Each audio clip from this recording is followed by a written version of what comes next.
Hello, it's Christopher here, and today, from the suggestion of my friend David Thurber, I'm going to be doing a video on how I do weathering and graffiti on my rail cars. Now, I don't do it like a lot of other people do.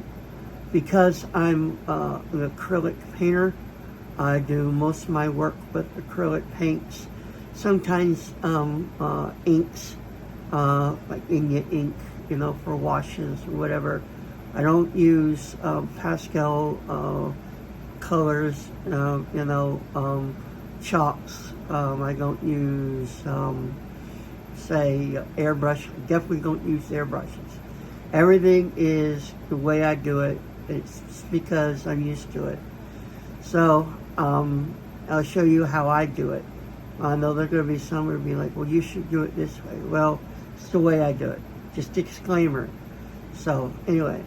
So, as you've seen in the previous video, I have gotten some new boxcars from Prairie Shadow models. And so, I'm going to be using one of them, this one, right here, as my example on how I weather cars. I'll eventually weather and graffiti all of them, but I'm only going to do this one in the video. So you notice I've already clipped the trip pins on the couplers.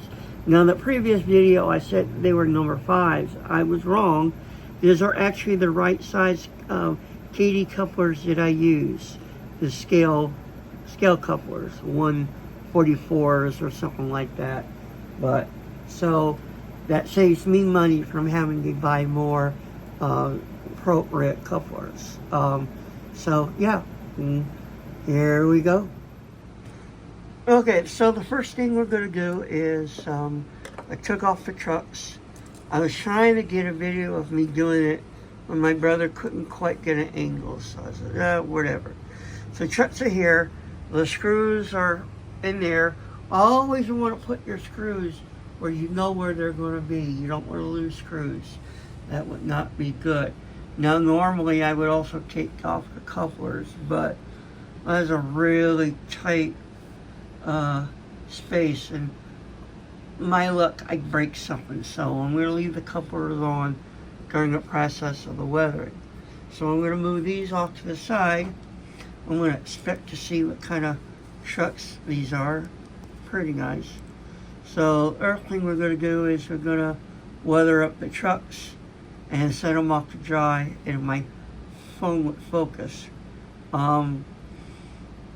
Yeah, so okay, here we go.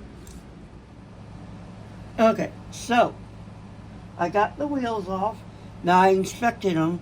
As much as I like the roller bearings moving on the outside part, the Athearn and sometimes scale trains that thing has, I was very much appreciative of the fact that these are just the ones that you just put in place in a little drilled out spot.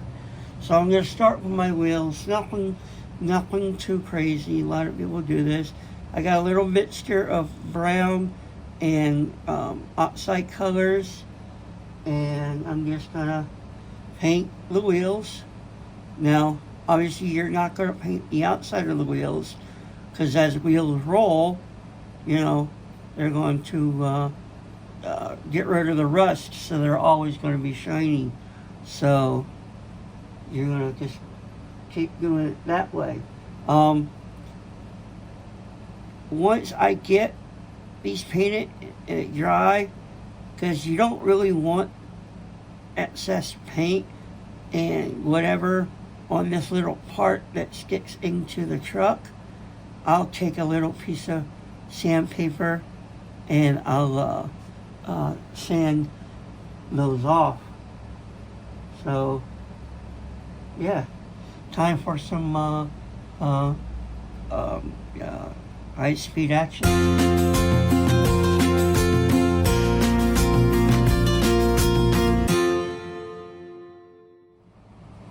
Okay, so now that the wheels are done, let's weather the trucks. Again, I just got a mixture of browns and oxides, and I just go over them with a light brush.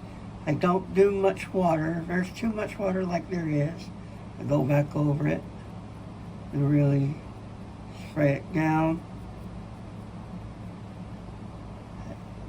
And I do this in 2 layers.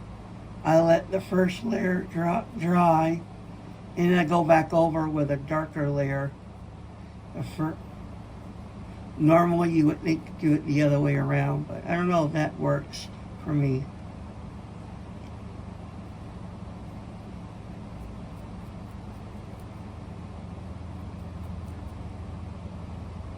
Just a little bit more. Take off the excess. Yeah, there we go.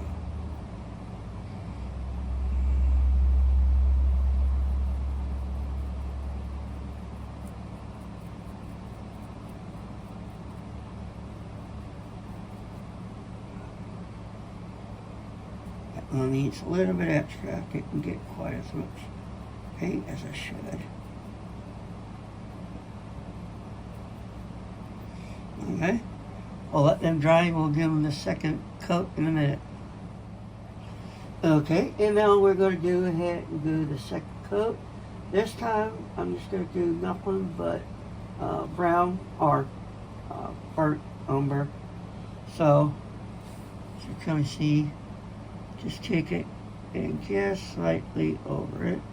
Said I don't want it too weathered, so I've decided that since I think that these should be newer cars, I'm going to go back after this and try it. Oh my God, it'd be good if I had it in the camera. And I'm going to paint the roller bearing caps blue.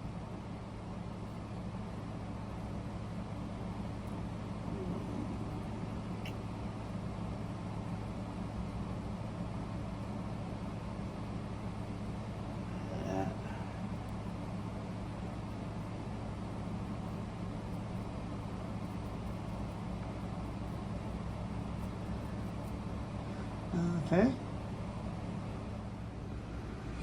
Okay, so the trucks are weathered, put back together. The roller bearings have been painted blue, like modern roller bearing caps are. So now we move on to the body. Okay, so now the next thing that normally you want to do, if you were going to weather a car and you wanted to do a car specifically just like a prototype, you'd want to pull up the photos of the prototype and yeah, you can do it that way. But I'm not really doing prototypical per se weathering. All of these are going to get weathered and graffitied via my imagination and creativity. I would say, now if I had a car, if we were doing that Canadian National, or let's go back, let's say if I was doing this other Athearn boxcar of mine, the first thing I would do is I would mask out the reporting marks and numbers. So I wanted everything to get weathered, and I want it to look like it was patched over. Since this is, you don't do it all the time for that. Like on the rail box cars, we won't do that because they're relatively new and they're not going to get that weathered per se, so it won't be something. That'll be something like an older box car, especially the old 50-foot Berwicks and stuff like that, the combo doors, those kind of ones. You patch out the reporting marks.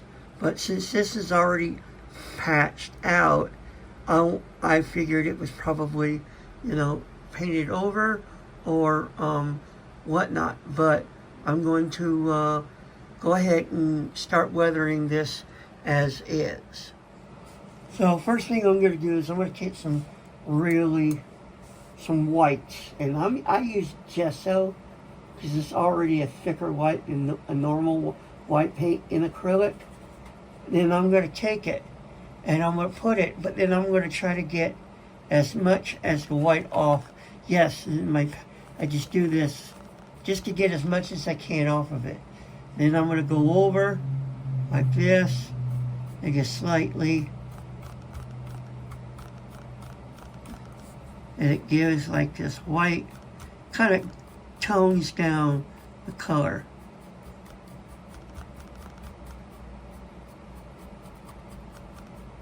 You got to be very careful with all the detail parts. Get some of that white where it is. I'll get back to the detail on the door here in a second. You got to be very careful and you got to be very gentle when you deal with detail parts. If you put too much on here, I just wipe it off and it might look good like that.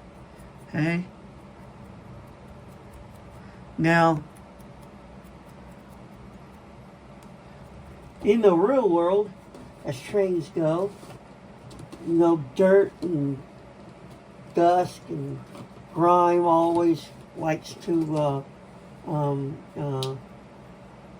get onto cars, mostly from the bottom. So now I'm going to take a little bit of burnt umber. I just use, the paints that I use when I paint my paintings. And again, like the white, you don't want a lot on there. When you do, you're going to knock off most of it. I'm doing that in my palette instead of actually on my desk here. And we're going to go from the bottom up, kind of like a motion. Imagine it raining and the dirt bouncing up. Again, that's too much. I don't want it to be that significant. So now we're just going to bounce up just a little, not much. Okay? And that white is still there, so that should help kind of tone down the browns and grime a little bit. Sometimes you could use like those cheap round coarse brushes, or some even use a sponge, which I would say that would be a good idea, So you want to do the same thing on your underbody where it's going to be seen. Just get a little bit of that grime and that brown so that can be seen. Again, these are not going to be, all these cars are relatively new. So they're not going to be like overly weathered like older cars from the 80s and the 90s would be. So, yes, I'm only doing one side right now. I'll do the other side off camera. It's pretty much the same thing. And when I do this on the ends like this, so let's go ahead and do the end right here. I don't want, we're going to do it like this, okay? Same thing, go with the brown, little burnt umber. You got this walking grate here. It's going to rush even more. So you want to get just a little bit more. Maybe sometimes you want to add in a little bit of yellow oxide in it, but not much. But you want to give it just a touch of brown. Same thing here. You want to just give it like the dirt's piling up here, Now, a fun little trick. So I'm going to take a smaller brush, and this is something I actually learned from when I was painting, and it works on a lot of things. Like you do this if you were weathering a engine and you were doing the grates, you take a wash of black, really watered down black. That's what I'm doing right now. You can't see in my palette. And I really want it really thin. I don't want it very dark. On the insides, you want to take a little bit of the black and do this. It's kind of hard to see. And basically what you're doing is you're helping your eye realize that it's recessed. And on top of that, it'll kind of look grimy and dirty too. But don't get any black on the upper part, or it won't work. So now you want to go. Now we're going to go back to the red oxide, or burnt umber red oxide, and you want to just slightly, that's too much. I mean, you have to be, to quote Bob Ross, a hair and a whisper. Just slightly down some areas. If you want, you can do a little bit more on another. Not much. I'm doing a little bit too much, I think, here. So just a little from the top. The water runs down. Metals do eventually corrode. I don't want much. Just a little bit. You can't see that. There you go. So, again, I think I've gotten too much here. I'm going to take my rag and rub it off right here. Yeah, I don't like the way that is. So, again, I get it again. I got way too much brown on my brush. I mean, you got to have barely any. Now, if you were doing, again, an older car, you get in there with this mount and you really get it in there. But, yeah. So, we'll go back here and do the same thing on this side. Just take it, just a little, not much. You just want to down. Do as if water's coming down. That's what it is. The tops will get rusty. Speaking of tops, we're going to go around, not much, just here and there.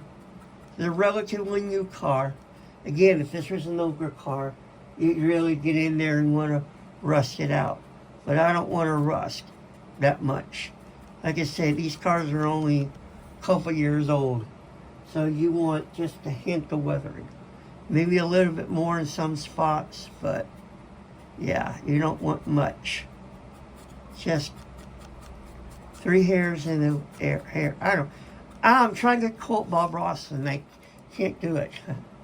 So, alright, so I'm going to go ahead and finish the rest on camera. And then the next step will be graffiti. Okay, so I'm in the middle doing the other side, and I realized I'm going to try something. And I'm going to, well, not try, I'm going to do something. But I want to go ahead and show you. And you see the little, on cars, anything that's made of metal over the years, sometimes the paint will peel off and a little bit of a rust spot will come form. So, what I got here is I got me. Some use inks, some use paint. I got a little Pilot Precise V5. And see, I'm going to go right here. I'm going to make a little. Not going to do a lot. I'm going to do 1, 2 here. And maybe like a big one right here. Okay? Now, they look good as is. But now we're going to get a small, really thin brush. So that will work. One of my old 20s. My God, listen to me. I'm going to take a little bit of that burnt umber. You can add a little bit of yellow oxide in it, but I'm just going to do burnt umber. You've got to get it really thinned out, and you go up under. It's kind of hard to do this and look through this. Yeah, there we go. I can do it that way. I'm just going to yeah, just a little bit, not much. There we go. So now we got where the paint is peeled off and it's got rusty, and whenever there's rain, it runs out. You could also, and again, this is on older box cars if you want, go through and add on the ribs just light little bit of brown, but I'm not going to really do that on this one. Like I said, this is a relatively new boxcar, so and this side's more weathered than the other, which is fine. So, okay, now onto the graffiti.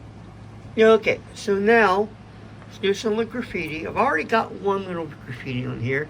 Again, I just used for that little bit pilot for size to be 5. Sometimes I use my micron pens, but yeah, the little ones like that. Now when I get to do the TTX ones, the black doors, I pulled up an example. Let me minimize that. And there's that one. Now you notice on here, people have gotten white paint on that. And that will be, I'll go in with my really fine old tin brushes.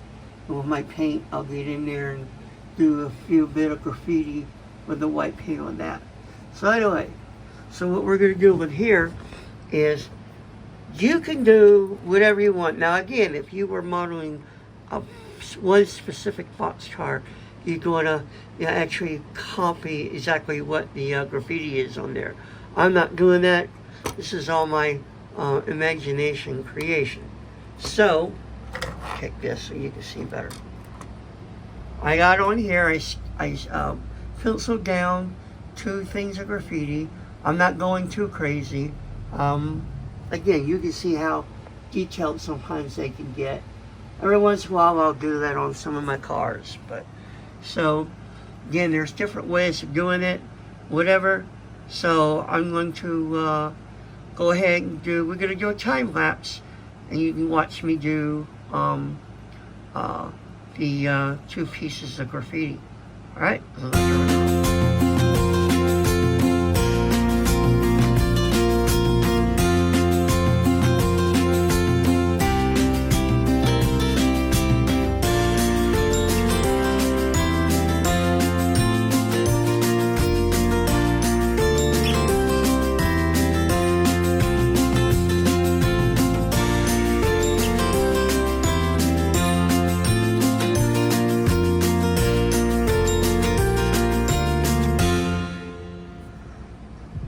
Okay, so this side is done.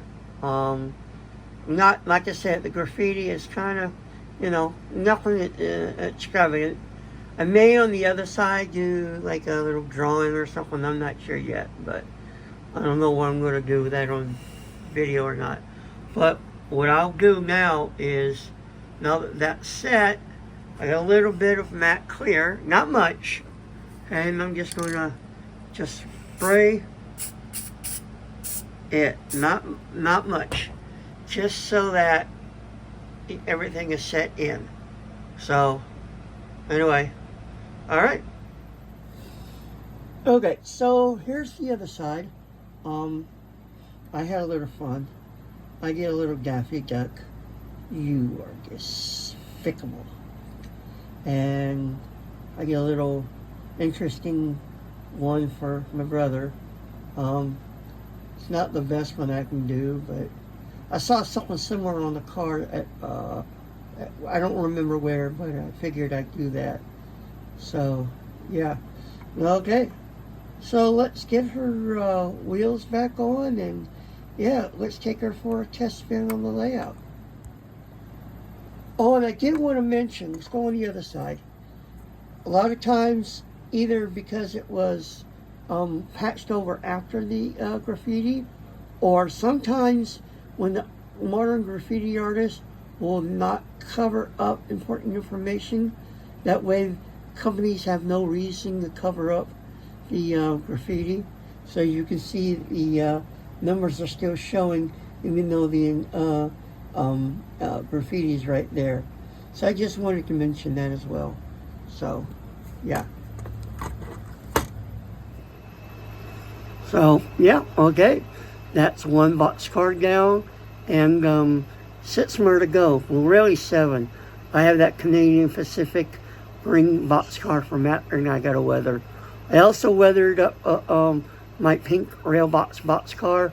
I was going to run it along with the frame, get ready to show here, but I didn't screw the truck on right, so it was derailing. So anyway, so yeah, I hope you enjoyed this video, and I'm going to end up with watching it do just a little bit of switching in the yard. All right, peace out. Happy model railroading.